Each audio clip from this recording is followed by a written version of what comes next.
Welcome back to another episode of Rock Boys Football. It is no secret to a lot of the LSU fans who've been rocking with the fellas for the last couple of weeks that I'm extremely high on LSU going into 2025. And that's really for a couple of different reasons. I think it starts at the top of the quarterback position.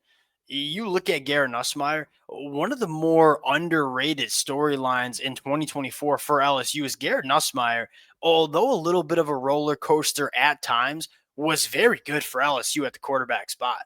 Now, what does it look like second year starting going into the 2025 year? That's where it starts for me. You start making a list of how many quarterbacks that you're taking over Garrett Nussmeier going into the 2025 year. I don't think the list is all that long. And then I think, secondly, you look at what they did in the transfer portal. And this is kind of something we talked about for the last couple of weeks. You see a lot of red, which signifies transfer portal additions. Not only is there a lot of red, but all the transfer or most of the transfer portal additions that LSU made over the last couple of weeks, they were really quality players. And I think just as importantly, they were at positions that LSU wanted to improve upon heading into 2025. When you bring in quality players at positions of need, that's what to me signifies a successful transfer portal haul. I don't think there was a team across the country that got better more than LSU using the transfer portal. And so that's where it starts. Now I think the conversation now kind of goes into what do we need to see from LSU for them to reach their ceiling in 2025? That's the important conversation to have. That's what I want to go over for the next 10 to 15 minutes before we get into it. As always, to the LSU fans, it's been a blast talking this program the last couple of weeks. The amount of support y'all have shown the fellas has been amazing. Can't thank you guys enough. If y'all do enjoy the content, consider subscribing to the channel. Much more importantly, we're sitting here in the middle of January. It's pretty clear I'm very high on this football team. Am I too high on them? I would love to hear from y'all in the comment section. Appreciate you guys. Without further ado, you start talking about ceiling, start talking about best case scenario for this LSU team. Nuss wins the Heisman, plays like a Heisman caliber quarterback. You might say that's crazy sitting here in the middle of January. Flip on whatever sports book that you like to use and go look at the Heisman odds for the 2025 year. Garrett Nussmeier is at the top of the list just about every sports book that you see across the country. This is a quarterback that, yeah, you saw some inconsistencies, a little bit loose with the football at times, but you've also shown or seen just some big time throws that not a lot of other quarterbacks across the country can make. And now him going into year two, we've seen a bunch of year two starters for LSU at the quarterback spot. Guys like Jaden Daniels, Joe Burrow take massive steps. Can Joe Sloan do that with Garrett Nussmeier? And part of the reason I'm so high on Garrett Nussmeier is because of Joe Sloan. I don't think there's many quarterback coaches or coaches that develop quarterbacks. I probably should say it's a little bit more clear. There's not many coaches that develop quarterbacks better than Joe Sloan, in my opinion. So I think he got a really talented quarterback with a really good coach that has shown that he can develop quarterbacks. And then just as big of a storyline, significant upgrades to the wide receiver room. This was probably, at least in my opinion, one of the more disappointing parts of the LSU season in 2024 is we had high expectations for the wide receiver room, and I don't think a single LSU fan, even the most optimistic LSU fan, had felt like the wide receivers reached that potential in the 2024 year. I think Brian Kelly certainly felt that way. He goes into the transfer portal, adds not only Barrion Brown, who is arguably my favorite wide receiver in the portal, a guy that can just change a game with his playmaking ability and speed. Then you go get a guy like Nick Anderson, who is brilliant working vertically down the field. You saw some really good things from Aaron Anderson late in the 2024 year. You throw in Chris Hilton Jr., throw in Xavier Thomas. It's clear as day that the pass and Trey Green at the tight end spot / split out wide, whatever he's doing, whenever he gets the football, good things happen. To me, it's a significantly better pass catcher room around Garrett Nussmeier than you saw in 2024. And so you combine, all right, we like Garrett Nussmeier. We like what he can do in terms of development under Joe Sloan going into 2025. And you'll put a better group around him. You could sell me that Garrett Nussmeier wins the Heisman in 2025. And you talk about ceiling for LSU, that is certainly in the cards.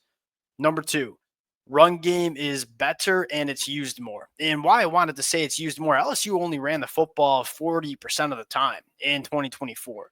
one of the almost dead last in the country.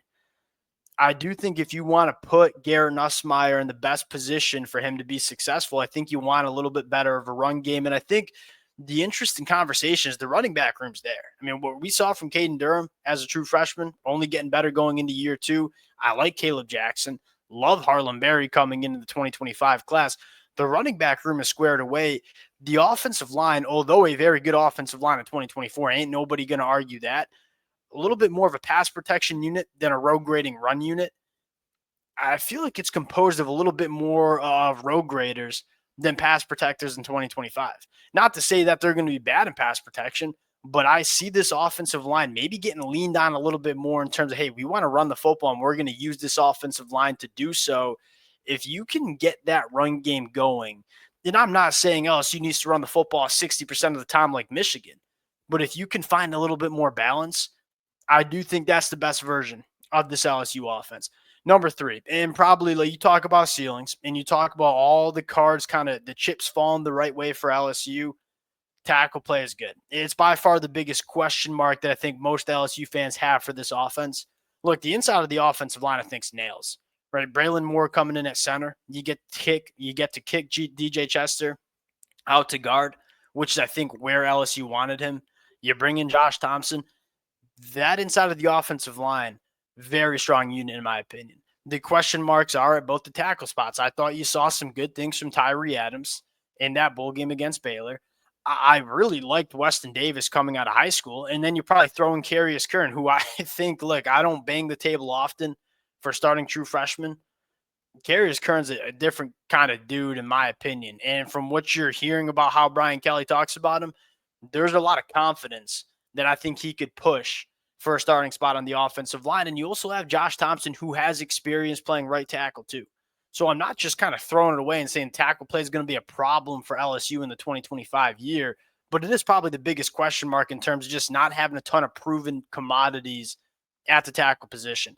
If you get solid offensive tackle play, and it doesn't have to be as good as it was with Will Campbell and Emory, I don't think it will be. But if you can get solid tackle play, not liability tackle play, this LSU offense can take a step in the 2025 season, 0 doubt in my mind. Now, the biggest question for LSU, I think most people feel pretty good about the offense being solid, is, hey, does the defense take a step year two under Coach Baker? Broad takeaway here is that I know Coach Baker's a good coach.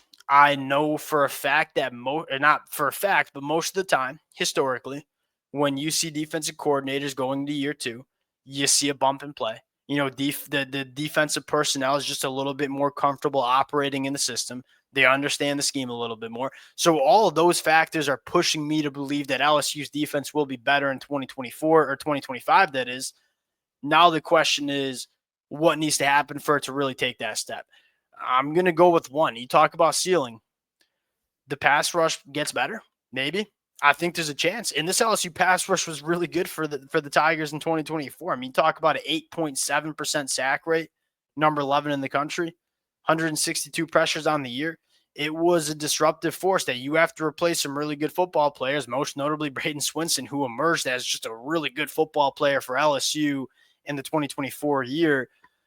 You made some additions, right? Patrick Payton, one of the best pure pass rushers that we see in college football. You're bringing a guy like Jack Pyburn and Jamari Butler, who are probably more run stoppers than they are pass rushers. You have Gabriel Relaford, who I think can be an absolute dominant pass rusher. Probably needs to develop a little bit more in the run stopping ability. I think the real storyline here is I like the edge rusher room. Can you get more juice from the interior defensive line in terms of pass rush?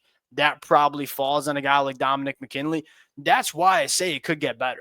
You know, I think you could maybe hold serve in terms of your edge rushers in that production. Can you get better being disruptive on the inside of the defensive line, which largely for LSU was kind of a non-factor in 2024? If Dominic McKinley can kind of take off where he left off in 2024 and take that step going into year two, kind of maximize that 5-star set of traits he has, I don't think it's crazy to talk about this LSU pass rush being just as good as it was last year. And if you can hold serve in the pass rush department, I think number two, the secondary, there's a very real chance it becomes the strength of this unit, of this defense, or at least, okay, maybe not the strength. That might be a little overstating. It can be a very good unit for LSU in 2025. And it was a problem last year. I mean, you had a lot of liabilities and coverage, guys like Major Burns. I look at it and say, look at the upgrades that we have across the board. Mansour Delane comes in immediately, would have been the best cornerback that LSU had in 2024, no questions asked. Ashton Stamp's going into year 3. We've seen some nice progression from him. PJ Woodland going into year 2. To Marcus Cooley, I think really good, whether he's playing nickel, whether he's playing the safety spot. DJ Pickett, wherever he factors in, whether it's boundary cornerback, I think he could play a little bit safety too. I think it's a very real chance that he is a starting member of the LSU secondary in the 2025 year. And then Jakeem Jackson, a guy that I feel like a lot of people probably write off because Mansour Delane's a little bit more of a proven commodity. And obviously there's a ton of hype around DJ Pickett. Look, Jakeem Jackson was a top 50 national recruit as well, and actually started for Florida before going down with an injury early in the season. I know there's a lot of confidence within LSU that Jakeem Jackson could push for a starting spot 1 year deeper. Like there's significantly more competition in the room than there was 12 months ago. That's kind of the key here. You know, if you get a better secondary, because we know Coach Baker wants to bring some pressure. When you bring pressure, you leave your defensive backs on islands. If you want to play the way Coach Baker wants, you have to have dudes that can hold up on the boundary. I think LSU has those dudes in 2025. I don't think it's crazy to say this LSU defense takes a step in the right direction, maybe a big step in the right direction in the 2025 year. If you get some of these things to happen, which again, it's an optimistic way of looking at LSU going into 2025, but I also think a lot of these talking points very well could play out that way. You're looking at a really dangerous team in the 2025 season. Then you start looking at the landscape of the SEC and say, all right, we got question marks about Georgia. We got question marks about Alabama. I think Texas is going to be a pretty damn good team. You look at LSU as a legit top of the contender list in the SEC and the college football playoffs here. That's the way I look at it. Fired up about this team. Would love to hear from y'all in the comment section. Appreciate you guys rocking with it. If y'all do enjoy the content, consider subscribing to the channel. We'll talk to y'all later. Peace.